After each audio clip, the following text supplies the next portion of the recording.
Hi everyone and welcome back. Binky here today with a new palette that was just released. Now only a few were released initially, and I know it's a really anticipated palette that originally was supposed to be released by Too Faced in the summer of 2017, and then there were some pauses on it, and then finally it came out with a select group of people in October. They had it on their website, anyone could have gotten it, but you had to be quick on the draw, and I actually ended up picking one up. And this is the Clover palette. Yes. Now, I like what they did in that a certain amount of the profit, I don't remember how much, went to an animal outreach, I think it was. I'll have to do a little bit more research and put it to the side, but I really liked that. And so that's one of the reasons why I picked it up, was that, it was going for a good cause, and I'm a huge animal lover myself. Have this one in the background, can't fix the bed because she won't move, and that's how I roll. So I was really happy to pick this up early, and also knowing that a lot of the proceeds, it was quite a generous amount, was going to animals. So thumbs up, Too Faced. So here it is in all its glory. Yes. So back to the hard case. I know a lot of people like these. I really do. I hope they're recyclable though. I know I always bring that up, but I'm totally yay environment. So I love these cases, but I guess you could use them as like a pencil case or something afterwards, or pen case or something. I know, do people really use pencils? I don't. But anyway, so this is the Clover palette. So again, it is back to that metal tin case that I really love. And I will say it's very cutesy. So I know some people I've read online are a little bit, they don't care for the cutesy aspect of Too Faced sometimes. So you may not like this. I know the last palette, the peaches one, it was moving away from that a little bit, the matte peach colors, but they're kind of back. So some people may go, I don't like it. Some people may love it. Now onto the colors. Here you go. So you get a mirror like usual, you usually do with Too Faced. And here are the colors. So you have 24 shades here just waiting for you, specifically made for fall, I would definitely say. At first, when I saw this, I wasn't quite sure how the colors all went together, because there's a few that kind of stand out. Being the Clover palette, I thought that it would have a lot more green tones, a lot more maybe slate tones that go really well with it. You can also use it with brown, but if I use greens, I tend to like them with lighter brown shades, and then sometimes slate. But being a cool tone girl, I really love slate tones, and I know they're not for everyone. But I was hoping to see something like that, and as you can see, it's kind of the same browns again. And so that may be a deterrent for some. I was really kind of hoping that Too Faced would move away from the browns. But no, they're here, especially in the middle here, in all their glory. So yeah, really not a lot new with that.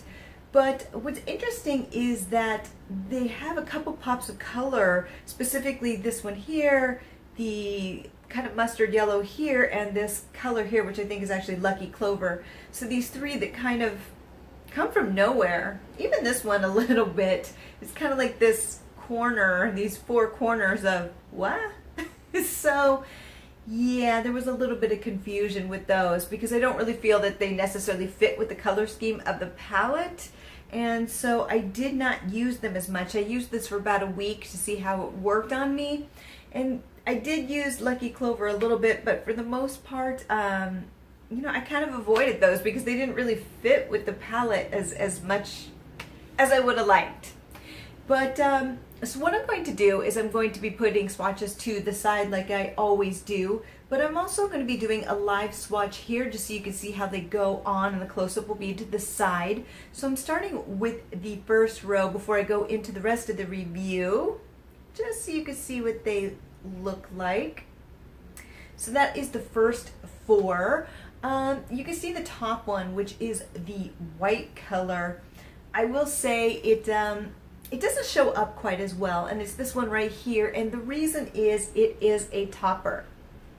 So when you put that one on, it definitely changes or lightens the other color that you have on your eye or adds a sparkle in the corner. So again, it's a topper, so don't be too disappointed with that. Then on to the next 4 right here. Trying to put them closer together so I have enough room. I've run out in the past. So there you go. I rough you. Can't make this stuff up, kids. This one's right here. It's kind of hard to see there, but it's supposed to be a semi-shimmer, so it is not a topper, but you know, you're gonna have to build that one up a bit. So let's see. Kind of hard to count because it's uneven, but here's the next 4. Yay, ending right at the end there. Here we go. A little bit of shadows in here because I'm doing this darker today. It's going into evening, so there we go. And I don't have enough arm space, so I'm going to have to put the next 6 here at the top. Here we go. The final row. So we'll put these up here. Let's put them up here. I normally don't like to put them too far up there because my hand's a little bony, but we do what we do. So there we go. That is the next 4. And then we are heading on to the final 2 of the group. I'm making sure my fingers are clean in between so I'm not tainting the shades. So there we go. Oh yay, I should have enough room. No, I'm not. So we'll put this mustard yellow right here at the top. So there you go. This is what the palette looks like completely on the arm. I know I'm staring at it. I'll let you see, but you can see there's a lot of neutrals, and then these interesting pops of like what colors happening here. And you can definitely see it while looking at this. Now, the thing is, here it looks a lot more colorful than it does when you're looking at the actual palette. So that's really encouraging if you're looking for a colorful palette. You definitely have one. So yes, there are a lot of neutrals, but a lot of them have like a purple to them or purplish tone. And so it makes it a little bit more exciting than when you initially open it and you're like, wow, that is a lot of brown. A lot of these are actually, you know, different shades of brown, but this one's more of a purpley brown. This is more of a mauve crease color. This definitely a brown, but this is like a dark purple shimmer. So, you know, it isn't quite as neutral as you expect once you have it here. So that's going to be great for some people. But again, like this green and this yellow and this, well, this teal and this green here kind of stick out. Where it's like, how am I going to work with these? So my best advice to you is to build the eye look and maybe take these colors and put them under the waterline, and it'll give a nice pop of color. If you want to do a neutral on the lid, I did do that myself a few times to try to make it incorporate it into the look, and that's the best way to go about it. Now what I will say about the colors too is that a lot of these are kind of repetitive. So if you have certain palettes from Too Faced, you may not need to pick this one up, especially with something like this and some of the browns. These were in the peanut butter and honey palette. Now, of course, this is a little bit different. This is more of a satin kind of color than the one, but it comes across matte. But when you look at it, it has this almost like shimmer tone to it. But once you use it, it is more matte, but it's very reminiscent of the honey color that was in the peanut butter and honey palette, along with a few of these browns. They're very, very similar. So if you have that palette, you do not need to pick this up for this because it's very similar. What I will say is that the quality is better than that palette. So if you're a little bit disappointed and you want to give this one a try, then yes. As you can see, the pigment is a lot better in this palette than the peanut butter and honey. A lot of these also were in the natural palette that was released earlier this year, and some of these, especially in this row, are very reminiscent of the mattes that were just released in the matte peach collection. So, you know, it isn't necessarily a palette that's going too far out there that you need to pick it up if you have other Too Faced palettes. And of course, and this is what I love, at least Too Faced has a really good sense of humor about themselves. infamous purple that shows up in every palette that makes everybody go, what? And it is labeled as TF Mascot. So I give you guys a thumbs up for being able to take a joke and run with it, because everybody knows they always put that random purple they know and they're owning it, and I love that. So right on, Too Faced. But so as far as the wear time, I did wear this for a week. I do have the peach matte palette along with a few other palettes, and actually quite a few. I do tend to like Too Faced. They went through the slump for a couple years where their holiday releases and a few of their other releases weren't very pigmented and didn't have the lasting power that they used to have. So this year they put out later palettes within the year that worked better. So like the peach matte palette, I absolutely adored, gave it a huge thumbs up. The lasting time on that was amazing, loved it. So here's the good with this palette. The good is very pigmented, which, hallelujah, it's here. You know, before there were some problems, especially with palettes being released around this time of year. That's not the case. You could see very pigmented. Also, what I liked about it was that they blended really well. So and they also went onto the eye really well. So when you use them, you didn't have to keep dipping in to put color on. It was just there, and they blended out beautifully, which I really appreciated, let me tell you, because a few of the palettes, especially their natural palette, I almost threw that thing against the wall a couple times, but that's not the case with this, which is great. They're very pigmented, they blend really well. When you blend them with the other colors in the palette, they do not disappear, they stay put. Huge thumbs up. Now, also, before I move on to the now, or the but, no fallout. And I know in the past there's been some problems with Too Faced having some fallout issues. For the most part there wasn't. With a few of the darker colors it would leave a little bit around the eye, but it really wasn't that bad. There was times where it was like clean up in aisle 7, we got hit. You know, it was bad. This isn't the case with this, so I feel like Too Faced has really thought things through, listened to what people have been saying online, and tried to improve the shadows, which they most definitely did. As far as wear time, so this is where the but comes in. Now, to be fair, I have extremely oily eyelids. Anyone who watches my channel knows this. I'm blessed. So, you know, eyeshadows tend to wear off on me really quickly, so I have to prep my eye in a specific way, which tends to hold them in place, which is with Tarte 360 crease, and then I use NARS, and then I put foundation on top and then powder, and it kind of locks things in. So with the peaches, the matte peaches palette that was just released, those babies lasted all day. All day. They didn't budge. That was like a dream palette from Too Faced. So I'm kind of holding that up here, and then like the natural palette down here. And this one lies somewhat in between as far as wear time. I will say that they do not last as long as the matte peaches palette, unfortunately. So for me, most of these wore between 4 and 5 hours before, with my oily eyes, the color started not breaking apart. I don't normally have that happen, but what happens is they start absorbing the color, and then it starts changing it. So it's like this oxidation kind of thing going on. Is that even a word? Yeah. So they have that goes on where the oil starts bleeding through the colors and changing it, and it doesn't have that matte appearance anymore. So that started happening within 4 to 5 hours with every one of these colors.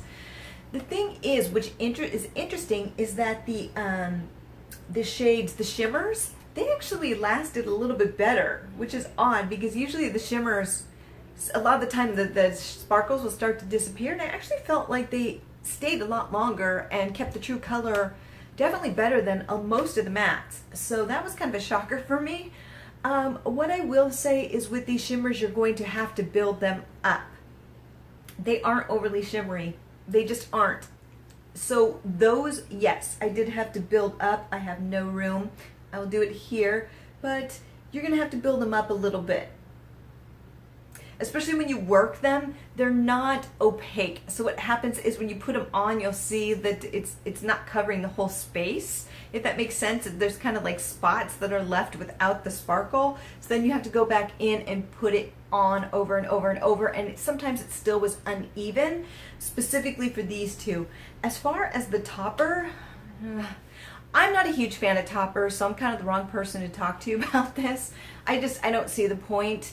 I just rather have a different color put there that I could use, specifically a white or a lighter color, which this palette really doesn't have, that I could prep the eye with before putting on other colors. It's not the case with this palette. They put this topper instead, and yes, it changes the color, so here it is. Let's just put it here. So you can see it changes it to a lighter pink color, which is what a topper is supposed to do. But the thing is, I didn't feel like it was that drastic enough, and I just don't really understand the whole purpose of it. Some people may really love it. For me, I just kind of find it to be a waste of time. So that's just my opinion. You may not feel that way. But then I tried to use it under the brow and in the corner, and unfortunately it just wouldn't pick up very well. It just by itself, it just does not work. It does need to be used as a topper, so it was kind of disappointing. And also it left glitter around the eyes. Again, you know, making a mess. That was kind of a disappointment. So this row for me was kind of wah wah, but you know, what are you gonna do? So what do I think of this palette? I think it was made for a good cause. I think it is a fun palette, but I feel like we've seen a lot of these colors before. Like I said in the beginning, I wish there had been more greens, more slates, more blues, something that matches Clover. You know, there's basically one real green color, and your palette's the Clover palette. And I know it's for his dog, but yeah, it would have made more sense to have more green, keep the colors that match the Chihuahua, and maybe add some slates, you know, maybe some blue, something, because if you're going to call something Clover palette, if somebody doesn't know what it's in reference to, it just doesn't really match it. And I do feel like it's kind of a hodgepodge of colors that were put into here, and maybe they represent something with the dog, and that's great, but if we don't know that, it just seems like a kind of confused palette. It feels like it's borrowing from other palettes and going, hey, psh, here you go. So, this may be a pass for some. Am I happy with it? I think it's a cute palette. Will I grab it a lot? Probably not. I will say I'm happy with the pigmentation and the way that the shadows blend it. I'm glad to see that these issues are being fixed. The wear time, I wish they would go to the formula that they use for the peach matte all the time. If they did that, Too Faced would be back on track and have major winners. And also maybe focus on the color schemes a little bit more to make them a little bit more cohesive, because you know, you want to take one palette and go, and it's going to be a little bit more difficult with this one, you know, because there's fabulous crease colors here, but there's not a lot of light colors to diffuse it or to prep the eye, and there's a lot of like just dark tones and not a lot of lighter tones to create, you know, more subtle eye looks during the week. So there's pros, there's cons, you're gonna have to weigh them out. So that is my review for the Clover palette. They will be re-releasing it here soon, I think in November, so you did not miss out. They'll be re-releasing it with a few other goodies for the collection, so look for it. They will not be releasing it, from what I understand, at Ulta or Sephora. It is a Too Faced item specifically, so you will have to order it from their website. And so there you have it. So let me know if you're going to pick it up, if you picked it up. Does it even interest you? I don't know. With some of these colors, some people may be going, no. But other people may be really excited, because again, I have read where other people were really happy about it. So again, it's just weighing everything out. But let me know if you picked it up. And until next time, have a fabulous day. Bye.